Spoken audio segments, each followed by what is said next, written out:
Hello, everybody. We completed the topic about Atma, where Bhagwan Shankaracharya has given us many pointers to what Atma is, pointing out to us that it is other than the Panchakoshas, and it is the Sakshi, the witness of the three states. It is Nirvikara, without any modification, taintless, ever blissful, and the one who knows this Atma to be himself is the wise one, Vipashchitaha. They strive to know that. And then the disciple asked a question, after I negate all the koshas, nothing remains. So the teacher answers that who is the one that is saying that there is nothing?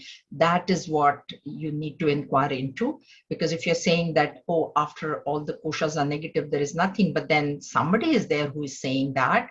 So who is that? That is what is to be inquired into. And it is known as Sakshi. I told you, as long as you think the three states are real, then it is a Sakshi. Because a Sakshi, a witness, is a witness, quote unquote, only while there is something to be witnessed. So only then this entity can be called as a witness. So as long as there are the three states, yes, it is a witness of the three states. But as soon as they are transcended or negated or falsified, Atma loses its position as Sakshi. It is actually not a Sakshi in the final, ultimate, absolute understanding. You must understand that Atma is not a Sakshi because there is nothing else to be witnessed. That's why it is not a Sakshi. And then it is a witness of itself. Witness of itself means it is alone, it is there, and it is to be realized by itself. Means if you look at verse 216, the witness of itself, the I is capital, and then it is to be realized only by itself. Oh, I is capital again, but here the itself is the jiva, the ego. So I told you that the ego needs to be falsified. The ego itself has to put in the effort to falsify itself. That is why it becomes extremely difficult for the ego to give up its own so-called reality. It's only a so-called reality.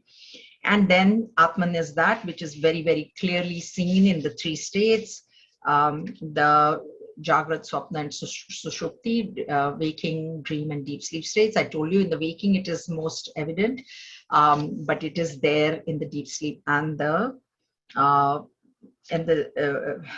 dream state. And then Bhagwan advises us to know it in our own heart, in our own self, within, indicating to us that even though Atma is all-pervading, we cannot look for it in the world. That is not the method to realize it. Let's put it that way. You can see or experience Atma in the world, but when it comes to self-realization, you have to go inside. Bhagwan gives the example of the person who thinks that the reflection of the sun is the real sun. It is not. That is what we are doing. The ego is a reflection of the pure consciousness, and we consider the ego to be extremely real. And therefore, whatever happens to the ego, we take it as happening to myself. I am hurt, I am happy, I am sad.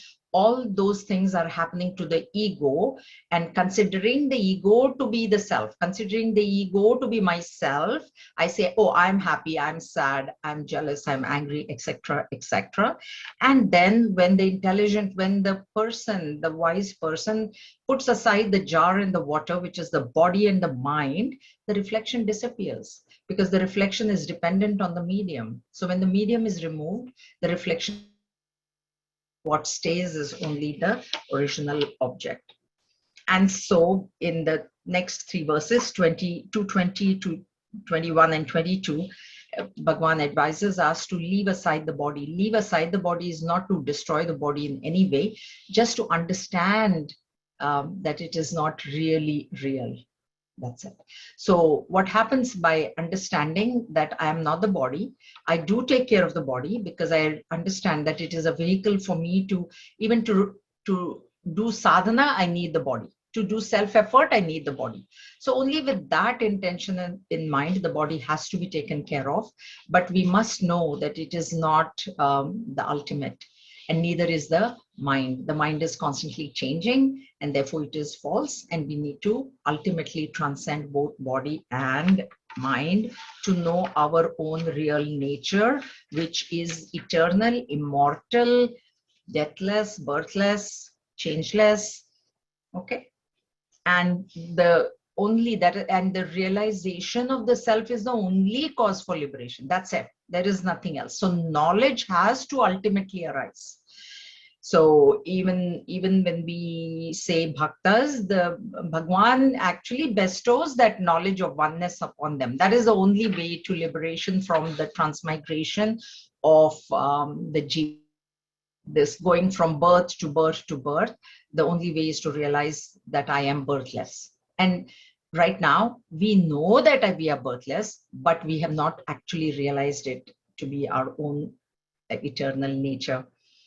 And then it says, Bhagwan Shankaracharya also says that once you realize that there is no coming back, we have heard that many, many times. Those of us who are studying chapter 15, Yad Gatva Na Nivartante, Bhagwan Krishna also says that having gone there, once having gone there, nobody returns. So that is the difference between the higher worlds, Swarga or whatever, Brahmaloka, up to Brahmaloka, and liberation.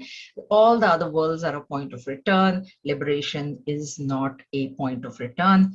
And it is Satyam Jnanam Anantam Brahma. So Sat, existence, consciousness, and then bliss. Bliss, Anantam word is used for bliss because only in infinity can there be a real bliss. In finite objects, there will only be happiness, which is opposed to sorrow. So when there is no sorrow, I say I'm happy. And when there is no happiness, I say I'm sorrowful. And I will be oscillating between these pairs, this pair of opposites. So to transcend, Brahman is beyond the pairs of opposites. So Brahman is that because of which I come to know that I'm happy, and because of which alone I come to know that I'm sorrowful. And happy, joy and sorrow, happiness and sorrow are opposites of each other, and they belong to the world of matter, not to Brahman. And it is Nitya, Ananda, Ekarasam, homogeneous, Pratyak, very, very inside, Bhinnam, Nirantaram, Jayati. And so that is alone victorious, ultimately. That's why we have the saying in Mundaka Upanishad also, Satyameva Jayate, on our Indian flag that is there, Satyameva Jayate. So ultimately, what wins is truth alone, and this is the ultimate truth. So ultimately, all of us, through births and births and through lives and lives, we will reach our goal. How many births it will take, we don't know, but at least we are on the journey right now. And now, a different topic starts, 226 to 236, 10 verses. All manifestation is absolute. What Bhagwan is to tell us that whatever you see also is Brahman. Don't think of whatever that you see is something different from Brahman. That is what the point he's trying to bring home. So let us see the verse 226. I don't know the meter. Maybe there is one, but it doesn't fit in any of the meters that I know. Sadidam Parama Advaitam Swasmat Anyasya Vastunaha Abhavat Nahi Anyata Asti Kinchita Samyaka Paramartha Tattva Bodha Dashayam. This absolute oneness alone is real. Note the capital R there, since there is nothing other than the self. Truly, there is no other independent entity in the state of realization of the supreme truth. So the first point that he brings to our attention is that right now, actually, what is our condition right now? That I am here, I am an entity, and the world is another entity. So not only the world, but all the people or the house or whatever that I see is another entity. And what Bhagwan Shankaracharya is trying to say to us, that it is Parama Advaitam, Parama, supremely non-dual. supremely non-dual, means there is absolutely nothing than that Brahman. Swasmat anyasya vastuna abhavat, means within itself there is no other object.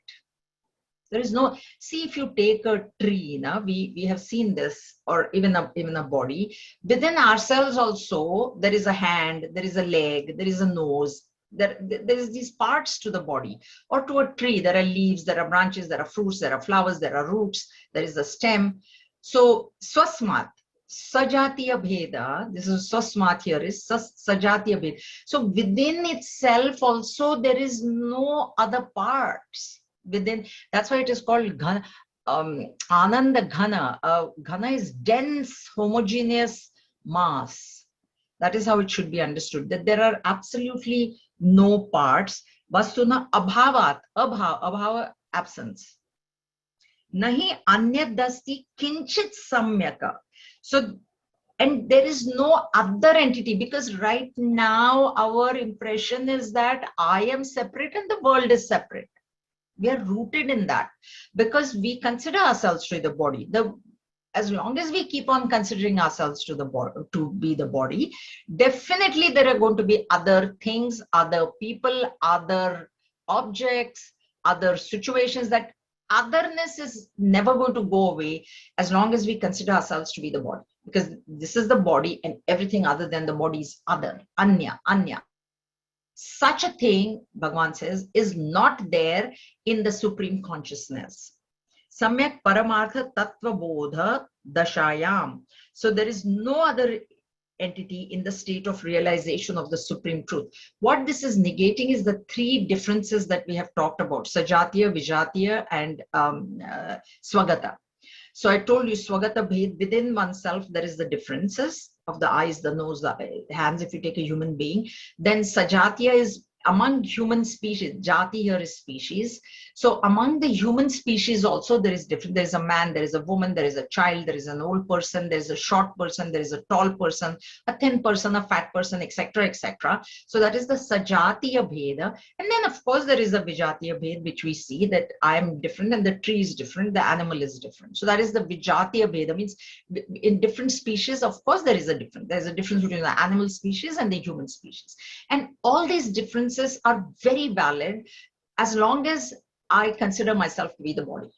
They are valid. So when I see this is a human body, so I say I call myself a human being, I call myself a woman, I call myself so and so, tall, fair, dark, etc. And all these differences will be there. So this is what he negates here. He says that understand that this is Parama Advaitam, supremely, means not only that there is nothing other than it, within itself also there's no Swagata Bhed either.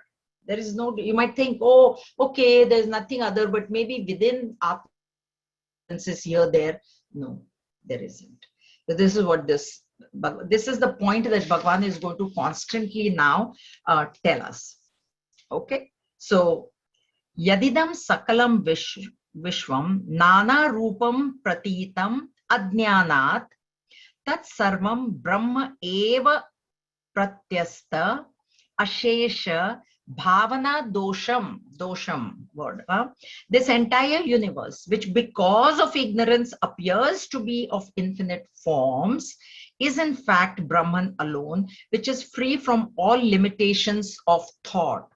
So this point is being brought again, that you see this entire universe with so many. That's why one name of Bhagwan, the Atman is described as Vibhum. Vividham bhavati iti vibhu. Vividham bhavati means various. Vividha is various. Bhavati, become. So the one that becomes many is Vibhu.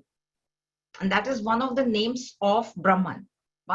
So the reason it is called Vibhu is because of this. That it's the same Atman, same Brahman, which is appearing as different forms. So it is appearing as the computer, the calendar, the mouse, the book, the body. It is only appearing. And technically this explanation, I have always told you that what is the underlying principle in this entire universe is the existence principle.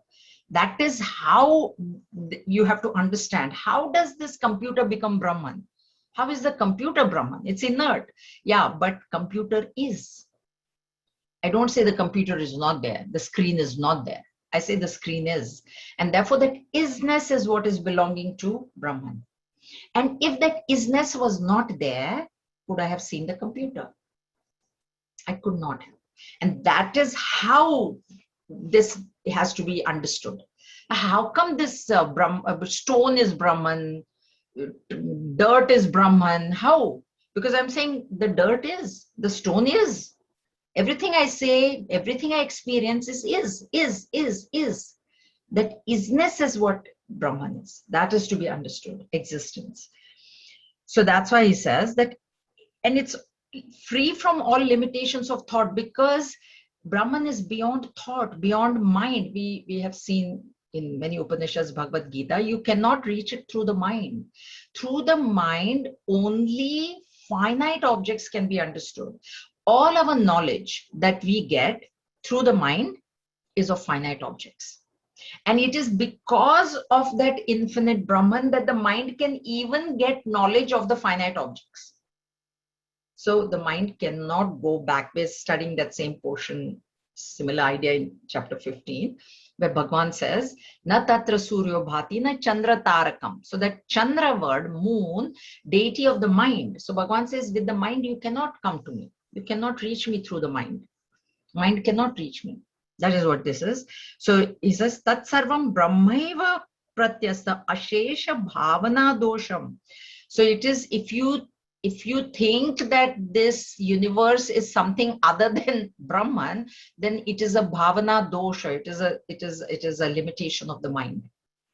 You think that this is something different. Okay, so that is what this, the same point Bhagavan is going to repeat, just to make our knowledge firm that there is nothing other than Brahman. This is what it is. Matkarya bhuto pimrudo na bhinnaha kumbhosti sarvatra tumrut swarupat na kumbharupam prathagasti kumbha kruto kalpita nama matraha. Example Bhagavan gives, again the same, we have heard it many times. Though a pot is a modification of clay, it is not any different from it. In a sense, the pot is the same everywhere. So why call it a pot? It is merely a false and a fancied name. This example of clay and pot is from Chandogya Upanishad, where the Guru Uddhalaka is explaining to his son, the disciple, that son, if you look at a pot, if you touch the pot anywhere, you might touch it on the top, on the bottom, anywhere. Actually, what you're touching is only clay. And therefore, the absolute reality, and this is what I was explaining in one of the previous classes, the absolute reality of the pot is clay. And when we say absolute, that which can never be changed. What is the difference between absolute and transactional and illusory? There are three realities. There is the absolute reality, the transactional reality, and then the illusory reality. Okay, so when we say absolute, we've been saying this, what absolute reality, absolute reality of gold ornaments is gold. That example also we give. So in this here, mrit karya bhutopi mrudona bhinnaha means the clay is not different from the pot. The pot has come from the clay, and therefore the absolute means the clay, nothing happens to the clay when the pot is broken. That is the absolute reality of the pot. Like the clay will remain. And what is the transactional reality? Transactional reality is a reality which can be changed. So the pot, that name pot that I have given to that object, which is round and which has a mouth in which I can put, that can be changed. Because if I don't want the pot, I can break it and I can make something else of the clay. It will be easier understood if I give you the example of an ornament. I have a chain and I don't like it anymore. I don't want it anymore. I can break it and I can make a bangle out of it. But what am I doing to the gold? What have I done to the gold by changing that chain into a bangle? And therefore, the gold remains as the absolute reality, and the chain becomes the transactional reality, because the chain I can use. I can use. The gold, even if I have a gold biscuit, I mean, unless I just hang it on a rope in my neck, there is no use to that. Transactional use is not there to the absolute reality. That is a point to be understood. Transactional reality is there only to that lower entity, because lower than the gold is the ornament, or lower than the clay is the pot. And there is a transactional reality. There is utility value to that transactional reality. I can use it. I can use the pot for something. Now, it becomes an illusory reality when I claim it to be a water pot. Why? Because somebody else, my neighbor, will say, no, no, no, no, no, it's a milk pot. I store milk, I store yogurt in it, I store coins in it, I store whatever in it. N number of people will say N number of things about that pot. That will be the illusory reality, which has absolutely no legs to stand on. In our case, the dream is the illusory reality, which appears to be very real while it is happening. But the minute I wake up, I come to know that it was an illusion. It was not there at all. Even while I was dreaming and I felt it was very, very real, it wasn't real at all. And the transactional reality is the jiva.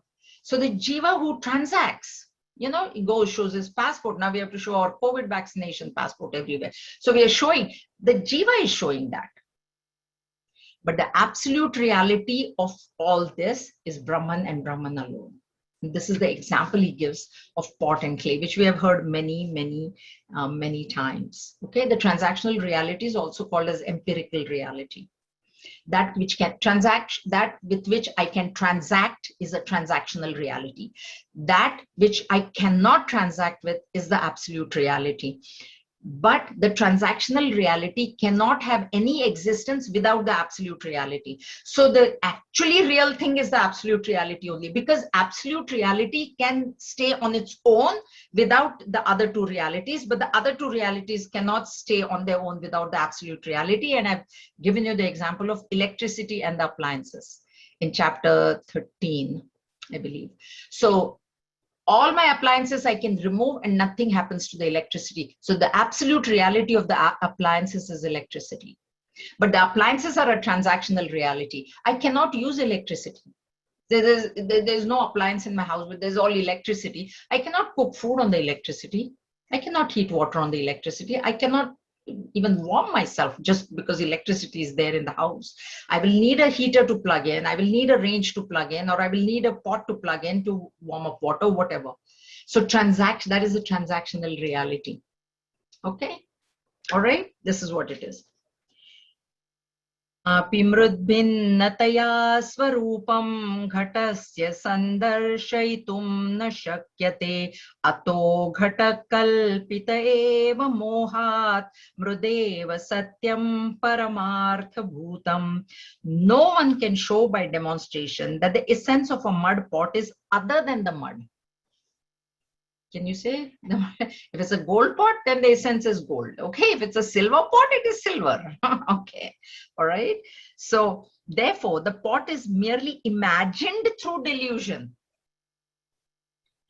And mud aspect alone is the enduring reality in the mud pot. Delusion, I told you, is wrong thinking. So when I consider this pot to be a pot and nothing else, right? Then it's delusion.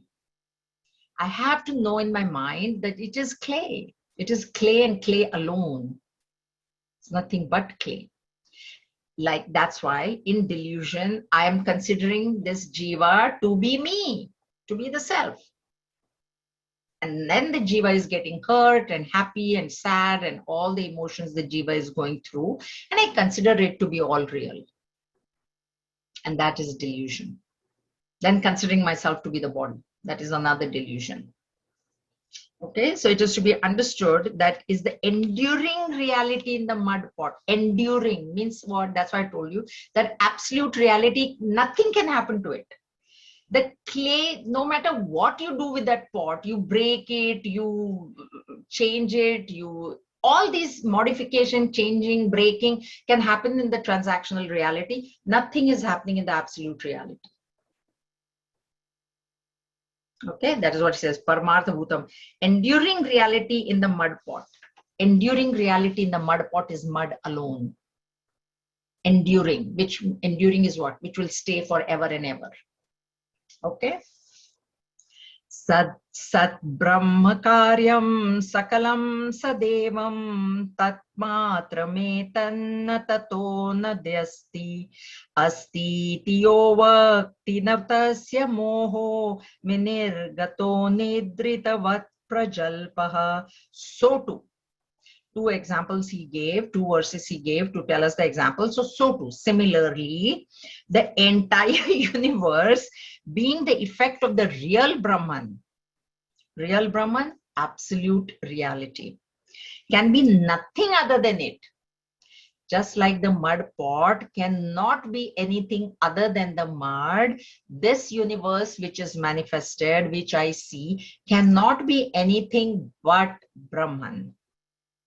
It is of the essence of that, and it cannot exist apart from that. I told you. Therefore, I don't say computer is not. Computer is. I am. Book is. There's nothing you can say without the is or am thing.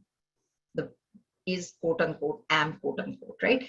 That is what is meant by nothing can exist without this amness or isness. It is of the essence of that, and it cannot exist apart from that. Anyone who says it does is still under delusion and twaddles like one in deep sleep. So if you say that this universe is really real, then you're in delusion. Because then what happens is, this Shruti who has told us that is infinite, when you say the universe is real, you have negated Shruti. Because there cannot be this infinite Brahman and there is something else other than infinity, means there is a border there. That up to here is Brahman and then here is a universe which is real. Universe is also real and Brahman is also real. Cannot work. It will negate the Shruti statement, and Shruti statement can never be negated. So Brahman is infinite, and in that infinity, if I see something, I gave the example of space, right? Space is infinite, because the reason we give an example of space is there's the closest to Brahman. Space is infinite, and in that space, I have divided it into north, south, east, and west. Now, in space, can there be any divisions like that? So what I have done is I have taken the sun as an upadhi, and then where I see it rising, I say that is the east side, and opposite to it becomes west, and right of it becomes north, and left of it becomes south. But north, east, west, and south are only superimposed on space. Similarly, because in infinity, you cannot have parts. You cannot have parts in infinity.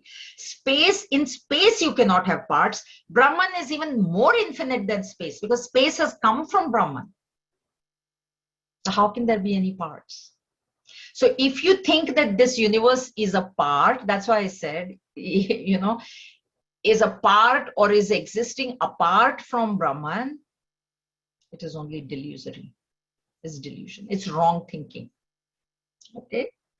And then it is like a person walking in deep sleep. So it twaddles like one in deep. So when in deep sleep we talk, then do we know what we are speaking? Or sometimes we walk, we may go eat also we can take out of the fridge. I don't know, but I've not heard, but sleepwalking and sleep talking I've heard of. So then what does that person, it's wrong, he doesn't know what he's doing. This is what Bhagavan Shankaracharya is saying. Okay. Brahmaivedam vishvamitteva vani shrauti brute tharvanishta varishta tasmad edat brahmamatram hi vishvam nadishta nabhinnataropitasya. Truly, this entire universe is Brahman. This is the declaration of the Atharva Veda. Therefore, this universe is Brahman alone, for a superimposition has no existence independent of its substratum. And like Gurudev has written, Atharva Veda, Mundaka Upanishad belongs to Atharva Veda, and this statement is in Mundaka Upanishad, that this entire universe is I see it. Then how do I see it? It's a superimposition. And that's why the snake and rope example I told you, never ever forget it, comes back again. Just like I see the snake, does the snake have any independent existence other than the rope? If the rope were to be removed, will I ever be able to see the snake? I can't. If the sand is removed, can I see mirage waters? I can't. If there is no, I see a movie. I can't. In thin air, they cannot project a movie. There has to be some substratum. And this is, so the question arises, but I do see the universe. How do I see it? How do I see the world? Why do I see the world?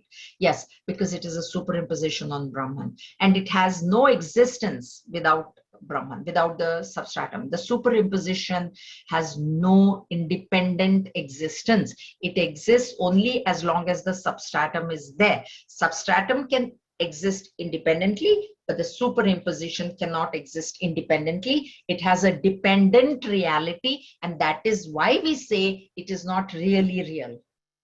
Just like we say for the jiva is dependent on the medium, the reflection is dependent on the medium and the object. So double dependency, therefore it cannot be really real.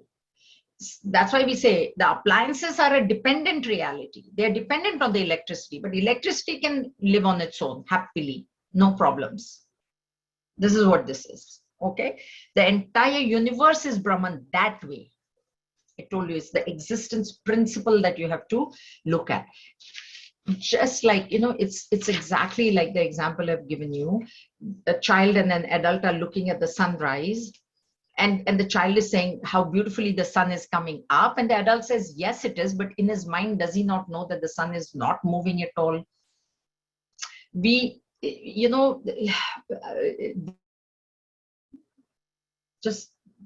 book one book I was reading. There are more examples. Like the author writes, we feel that the earth is flat, but is actually round. The earth is actually moving at such a great speed, but do we feel the movement? Everybody would have had vertigo and started having nausea and thrown up.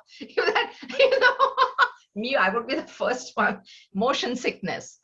We don't feel, we feel the earth is so steady. And we think the earth is steady and the sun is moving. Actually, it is opposite. That is delusion. So the sun is steady and the earth is moving. And the moon is waxing and waning. And is it really waxing and waning? It is not. So we see things. That's why seeing is not a pramana, that you see something and then it's real.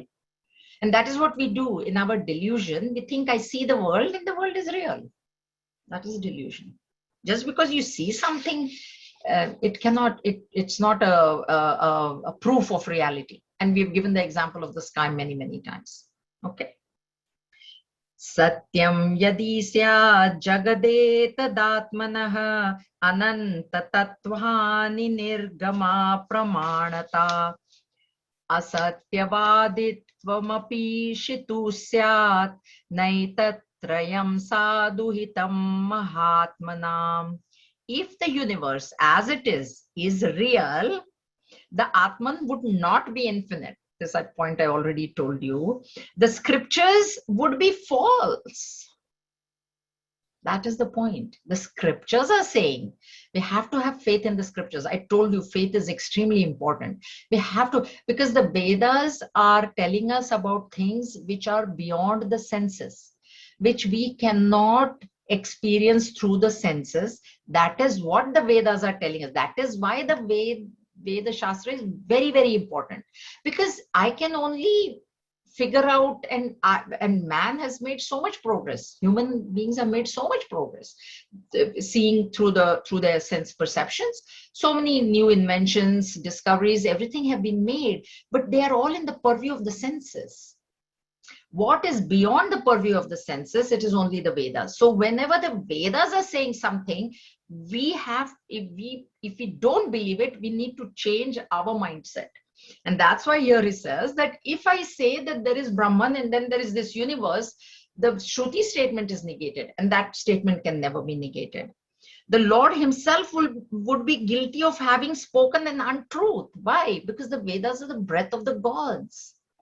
They have been revealed to the rishis in their higher states of meditation. They're not Paurushaya. I've told you this many times. Vedas are not written by anybody, any human being. Smriti is, but not Shruti. Puranas is handwritten. Smriti is handwritten. Itihas is handwritten. Human written by somebody, but not Shruti, not Vedas. None of these three is considered either desirable or wholesome by the pure-minded ones. So that is the thing. That Shruti cannot be negated, cannot be falsified. So, and then it's like God himself is lying, which is, that's it. If you think that God is lying, then that's it. Then nobody you will trust. Humans, what about humans, right? So we cannot. The main thing is this Shruti statement cannot be negated.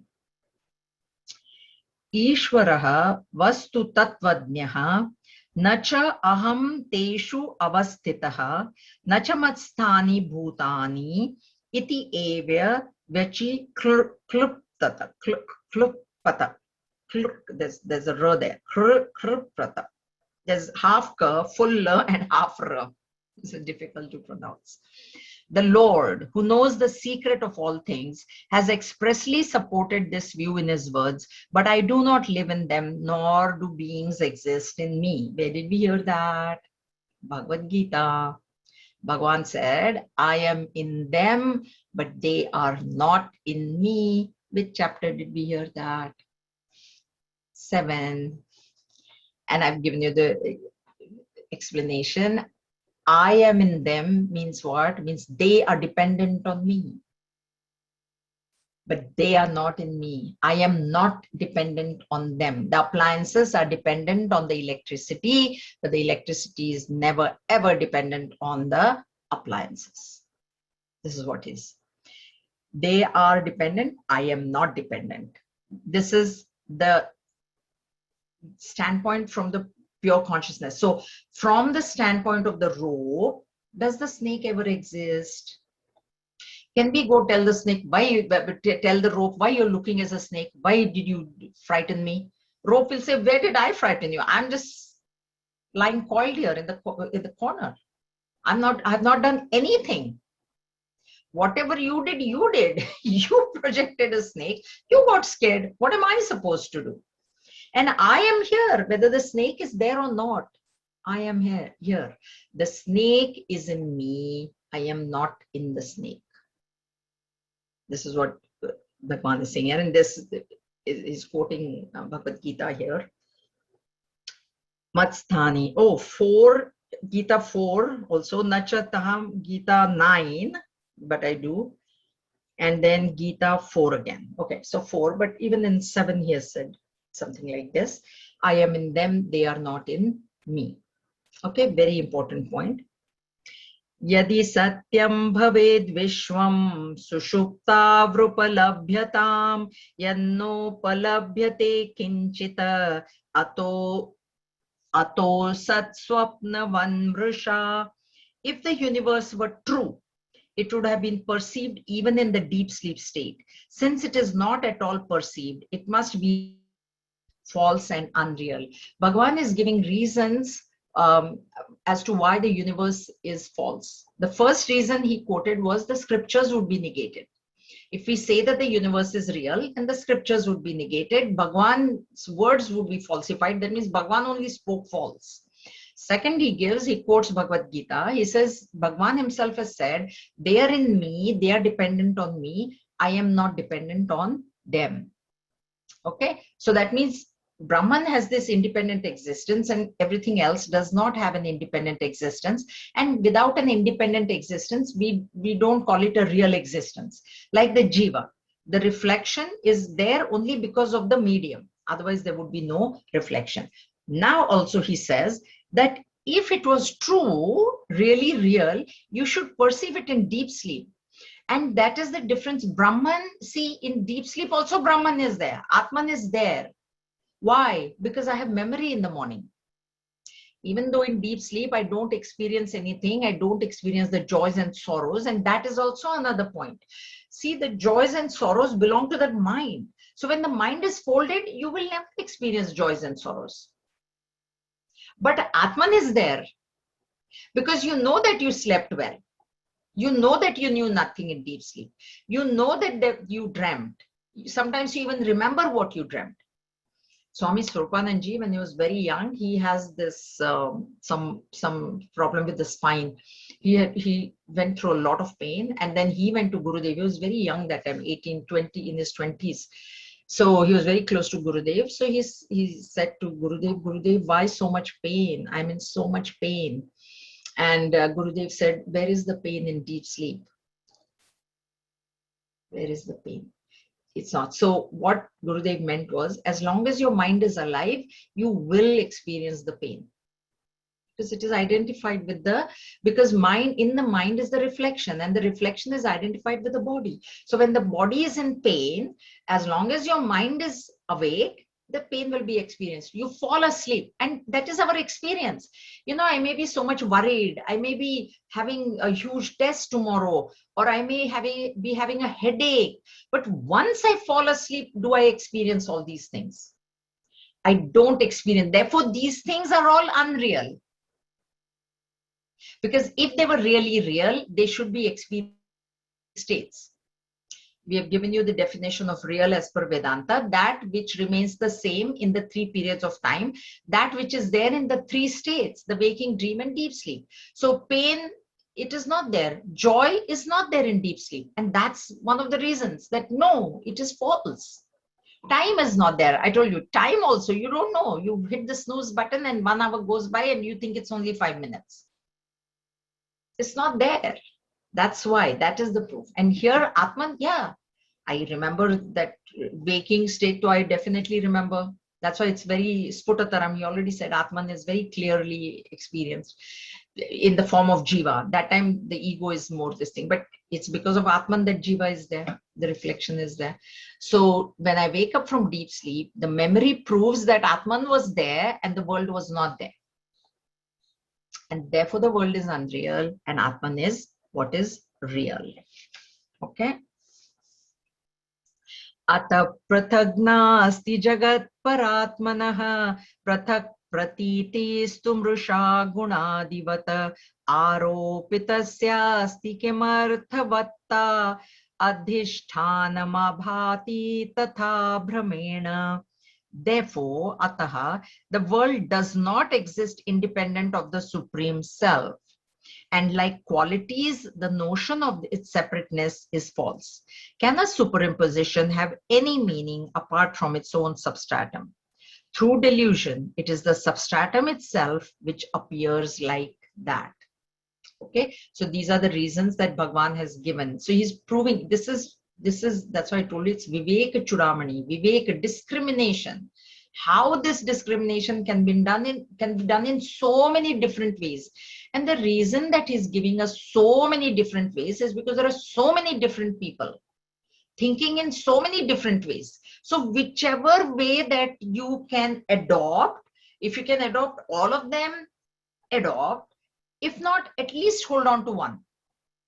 So for me, it's very easy to adopt to the fact that if I say the universe is real, I'm negating the scripture. So there's nothing else that I'm worried about. That, oh, no.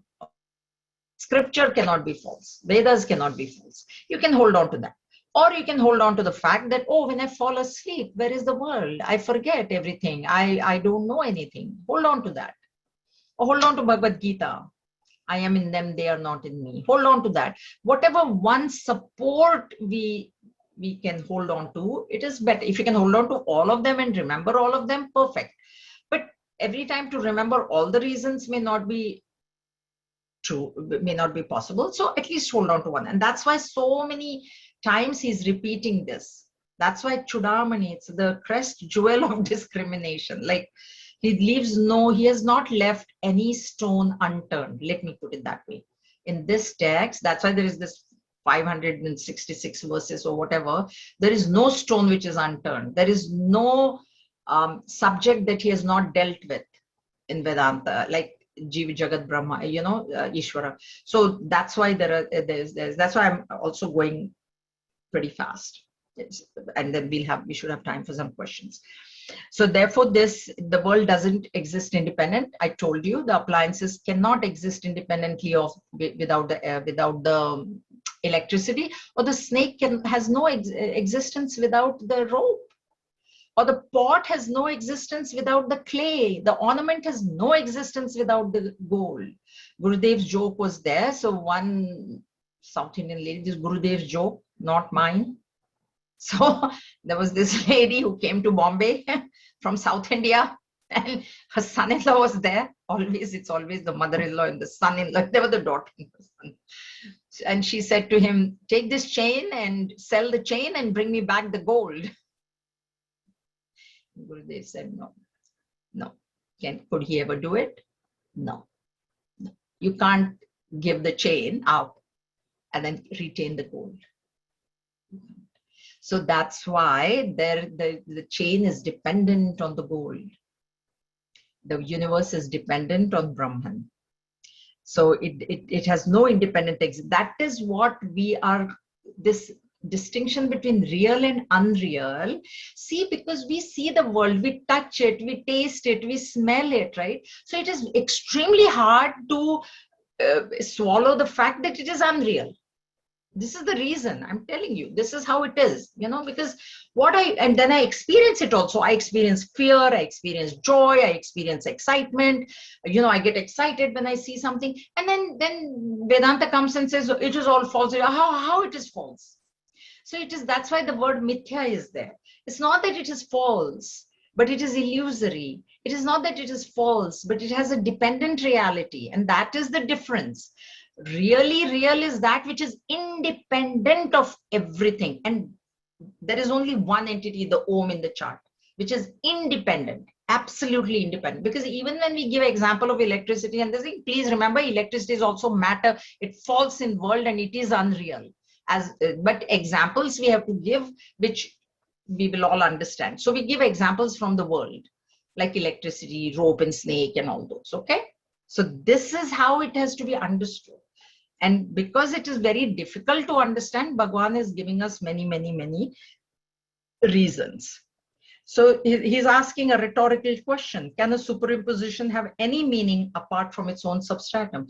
That's why I see rope and snake. The snake, I told you, the snake will never appear longer. If the rope is 5 feet, the snake cannot appear to be 10 feet.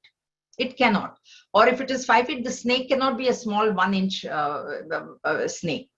If it's 5 inches, 5 feet of rope, 5 feet of snake. And that's why when this universe, we say it's expanded to now so much, so many solar systems are there, so many things. So no matter how vast this universe is, the Brahman substratum is that much vast and even more. Purusha Sukta says, whatever you see in this universe, I'm 10 fingers more than that. It's only 1/4 of my being that you see. Otherwise, everything is all unmanifest only. So it's even wider than this thing. So that's why it has through delusion, it is the substratum itself which appears like that. So substratum is Brahman. The Brahman itself is appearing as this different vividha forms. That's why I told you Vibhu. Vividham Bhavati. It has only become all these different forms. Okay. Bhrantasya yad bhramata pratitam brahmaiva tatra jatam hi shuktihi idantaya brahma sadaiva rupyate tvaropitam brahmani nama matram. Through error of judgment, whatever a deluded man perceives can only be Brahman and Brahman alone. The silvery sheen perceived is nothing but a mother of pearl. Brahman is ever present as this universe, and that which is superimposed on Brahman can only be a mere name. In Drigdrish Vivek, Swami Vidyaranya gives us a verse. There are 5 aspects to every object, he says. Verse number 20 it is. There is Satyam, Jnanam, Anantam, and then there is a Nama and Rupa. 5 things. So there is Sat, Chit, Ananda, and then Nama and Rupa. Satchit Ananda, he says, belongs to the substratum. It is Brahman. And this Nama and Rupa belongs to matter. So this first comes Rupa, which is form, and then that form is given a name. So first there is the form, and then there is the name. Name is dependent on form, because as per the form, the name will go on changing. And that's why we say, this is a chain, and then that chain is melted and becomes a bangle. Then the name changes to bangle. Then the name changes to earring. So the name will go on changing as per the form. And the form has as its substratum the Satchitananda. So in case of the gold and the chain is the name, gold is the form, and chain is the form and name, because the name is chain because it is to be worn in the neck. So it's a chain, there is a name, and the gold is the Satchitananda of that gold chain. So same way for us, there is the Satchit Ananda, and then there is a form, a body, and then that body is given a name. So the body is said to be female, the body is said to be 5'4", the body is said to be Jaya, the body is said to be beautiful, unbeautiful, intelligent, not a sentiment, all the things they come afterwards. So this name and form, therefore, man perceives can only be Brahman. So what name and form you're perceiving is only Brahman, Satchitananda. That's the substratum. Just like the snake that you perceive is only the rope, other than the rope. The pot is nothing other than the clay. That's why he gave that example, clay and pot. So whatever pot you perceive, it's only clay. Whatever ornament you perceive is only gold. This is what it is. Brahman is ever present as this universe. As long as this universe is. So Brahman is always present as the is. No matter what you do with the universe, no matter what you do with the chain, you make it into a bangle. Bangle is, then earring is, and then whatever is. So it is ever present. The gold is ever present. Like that, Brahman is forever present in the universe. And that which is superimposed on Brahman can only be a mere name. So the chain is just a mere name, because it is a superimposition on the gold. So when the body is called whatever, the mind is called whatever, it has to be a superimposition. That's why you can call it a snake or you can call it a garland. But actually both of them are rope alone. So this section, Bhagwan has hammered into us that there is nothing other than Brahman. So first he described Atman, and then he says there is nothing other than Brahman. It is a non-dual, Parama Advaitam. That's how he started. Supreme Advaita, supreme non-dual. So now we are going back into Brahman's nature. So a different topic. We'll take it up next Friday. Are there any questions? Any doubts? Everybody okay? Clear?